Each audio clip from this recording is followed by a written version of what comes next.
got so much motherfucking design on right now. Break it down, bring it back, make it clap. I got 3 old thoughts, new block, wear that thing. Bitches on my line, and you know. Assalamualaikum warahmatullahi wabarakatuh. Perkenalkan, nama saya Muhammad Heriawan Rusli, mahasiswa Institut Agama Islam Negeri Parepare, Fakultas Tarbiyah, Prodi Pendidikan Agama Islam. Jadi di video kali ini saya akan menjelaskan tentang isi perencanaan pembelajaran yang baik. Baiklah, langsung saja kita masuk ke penjelasannya. A few moments later. Warahmatullahi wabarakatuh. Innal hamdalillah nahmaduhu wa nasta'inuhu wa nastaghfiruh wa na'udzu billahi min shururi anfusina wa min sayyiati a'malina. May yahdihillahu fala mudilla lahu wa man yudlil fala hadiya lahu. Asyhadu an la ilaha illallah wahdahu la syarika lahu wa asyhadu anna Muhammadan abduhu wa rasuluh. Baik, langsung saja.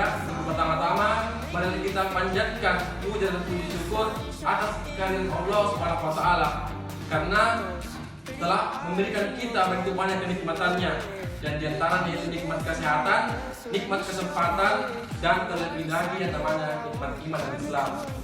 Yang dimana jika pohon dijadikan pena, lautan dijadikan tinta, tidak cukup untuk menulis nikmat-nikmat yang telah diberikan oleh Allah Subhanahu wa taala. Selanjutnya, tak lupa serta salam kita curahkan kepada junjungan kita semua, Nabiullah Muhammad SAW. Baik, kita langsung melangkah ke pembahasan materi, yang dimana pada kesempatan yang berbahagia kali ini saya akan membahas tentang isi perencanaan atau perencanaan pengajaran yang baik. Itu perlu memuat beberapa hal yang terdiri dari 7 bagian. Yang pertama itu adalah tujuan atau apa yang diinginkan sebagai hasil dari proses pendidikan. Nah, sebagaimana kita ketahui teman sekalian bahwa dalam proses pendidikan itu pasti memiliki suatu tujuan. Nah, contohnya itu kita belajar, seorang pendidik atau pengajar harus bisa membuat seorang siswa itu termotivasi agar di kehidupan masa depannya itu bisa jadi lebih baik dan mengembangkan potensi-potensi yang dimiliki oleh siswa. Jadi tujuan dari proses pendidikan sendiri itu yaitu mengembangkan potensi-potensi yang dimiliki oleh para siswa untuk digunakan dalam kehidupan masa depan yang akan datang. Nah, selanjutnya itu poin kedua adalah program dan layanan atau bagaimana seorang tenaga pendidik mengorganisasi aktivitas belajar dan layanan-layanan pendukungnya. Nah, untuk proses pembelajaran tersendiri itu harus memiliki program-program pembelajaran agar terstruktur dengan baik dan sehingga menciptakan suasana pembelajaran yang efektif dan efisien. Jadi sebagaimana setiap pembelajaran itu kayak pertama presentasi, lalu ada sistem tanya jawab, selanjutnya diserahkan ke dosen pengampu untuk menjelaskan lebih detail tentang materi dan dibawakan oleh para siswa. Jadi para siswa ini mengembangkan skill berbicaranya di depan umum, lalu disempurnakan oleh dosen pengampu. Nah, selanjutnya poin ketiga yaitu tenaga manusia, yakni mencakup cara-cara mengembangkan prestasi, kompetensi maupun kepuasan dari mereka atau siswa itu. Jadi tenaga manusia ini yaitu seperti pendidik, siswa, administrasi dan lain sebagainya. Kemampuan-kemampuan yang dimiliki oleh siswanya, karena setiap siswa itu memiliki kemampuan-kemampuan yang berbeda. Seorang pengajar juga harus bisa, kalau bisanya itu dalam sistem pembelajarannya tidak hanya satu sistem pembelajaran, contohnya kayak berubah sistem pembelajaran, karena siswa itu biasanya ada yang boring jika hanya penjelasan saja tetapi tidak ada sistem tanya jawab, atau bisa juga menonton video, atau bisa juga membaca dan lain sebagainya. Poin ketiga yaitu bangunan fisik yang mencakup tentang cara-cara penggunaan pola distribusi.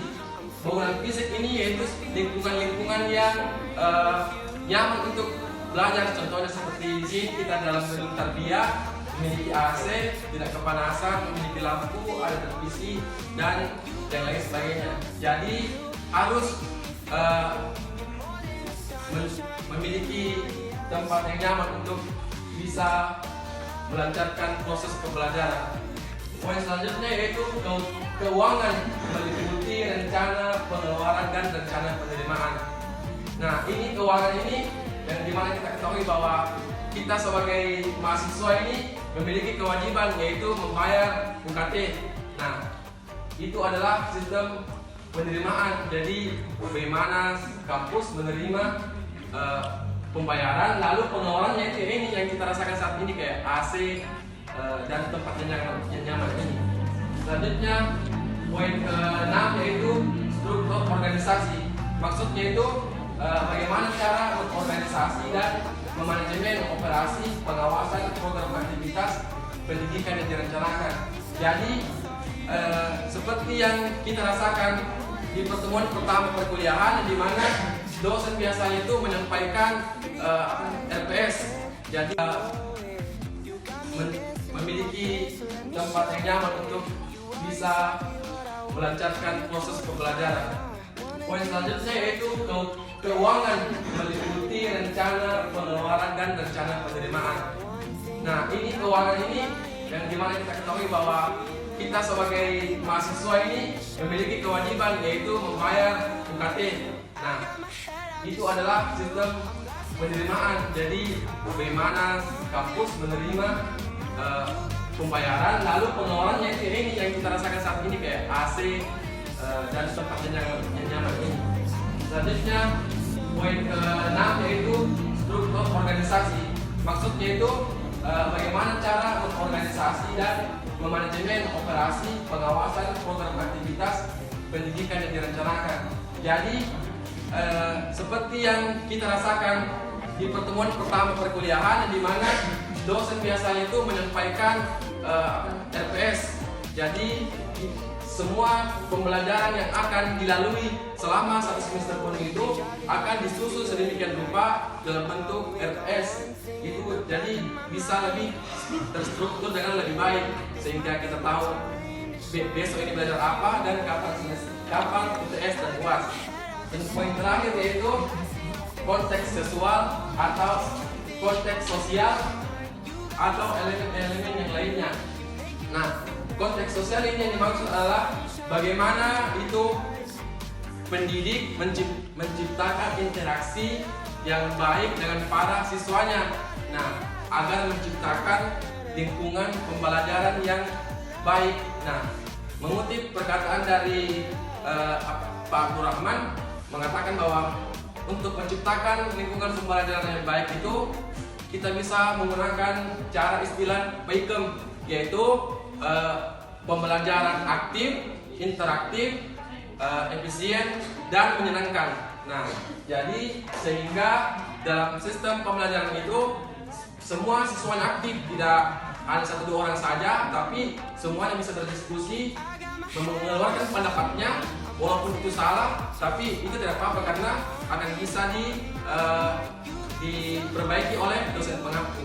Nah, itu penjelasan singkat dari saya mengenai tentang isi perencanaan pengajaran yang baik. Jika ada kesalahan mohon dimaafkan. Akhirul kalam, wa ma taufiquna illa billah. Wassalamualaikum warahmatullahi wabarakatuh. A few moments later. Baik, itulah penjelasan materi tentang isi perencanaan pembelajaran yang baik. Selanjutnya kita melangkah ke pembahasan selanjutnya, yakni saya akan membahas atau menjawab pertanyaan dari kelompok-kelompok yang lain. Pertanyaan pertama itu, apa akibat atau dampak jika pembelajaran atau pendidikan tidak memiliki tujuan? Nah, dampak dari jika pembelajaran itu tidak memiliki tujuan, maka itu akan membuat pembelajaran tersebut itu tidak memiliki arah, sehingga siswanya itu kehilangan motivasi atau harapan ke depannya, sehingga mengakibatkan pembelajaran yang dilakukan itu tidak memiliki harapan atau apa istilahnya, sia-sia pembelajaran tersebut jika tidak memiliki tujuan. Dan menurut pendapat saya, setiap pembelajaran yang dilakukan itu biasanya pasti memiliki tujuan, karena tidak mungkin seseorang itu belajar jika tidak memiliki tujuan, pasti memiliki tujuan. Nah, itu jawaban dari pertanyaan pertama. Untuk pertanyaan selanjutnya, yaitu apa strategi yang akan Anda gunakan untuk memastikan bahwa materi pembelajaran Anda sesuai dengan gaya belajar para siswa yang memiliki karakter yang beragam. Nah, strategi yang bisa saya lakukan yaitu pertama itu metode pembelajaran yang beragam. Nah, bagaimana itu? Seperti dalam pembelajaran kita bisa menggunakan metode pembelajaran yang seperti ceramah atau diskusi atau penampilan video, gambar, dan lain sebagainya. Nah, dengan metode pembelajaran yang beragam ini, sehingga siswa bisa memaksimalkan hal tersebut, sehingga bisa mencocokkan dengan gaya belajarnya. Jadi kita bisa menggunakan berbagai metode pembelajaran. Selanjutnya itu fleksibilitas dalam penilaian. Nah, yang dimaksud dalam ini seperti kita sebagai seorang pendidik bisa menggunakan penilaian dengan cara seperti ujian tulis, ujian proyek, ujian lisan, ujian portofolio, ujian pembuatan video, dan lain sebagainya. Hal ini membuat seorang siswa yang memiliki karakter yang beragam bisa mencocokkan dengan gaya belajarnya, sehingga bisa memilih sistem penilaian yang ingin digunakan, sehingga cocok dengan gaya belajar siswa yang beragam. Selanjutnya itu penggunaan teknologi. Nah, dengan menggunakan teknologi ini kita bisa menggunakan berbagai macam gaya pembelajaran seperti seperti menampilkan video, gambar, atau sebuah makalah dan lain sebagainya, sehingga ini bisa mencocokkan dengan gaya belajar yang beragam. Selanjutnya pertanyaan ketiga yaitu apa saja jenis-jenis program yang dimaksud. Nah, adapun jenis-jenis program yang dimaksud itu, yang pertama program yang berjenjang. Nah, yang dimaksud ini program yang berjenjang itu seperti SD, SMP, SMA. Terus selanjutnya itu contoh lainnya, jenis-jenis lainnya kayak program pembelajaran berdasarkan matkul.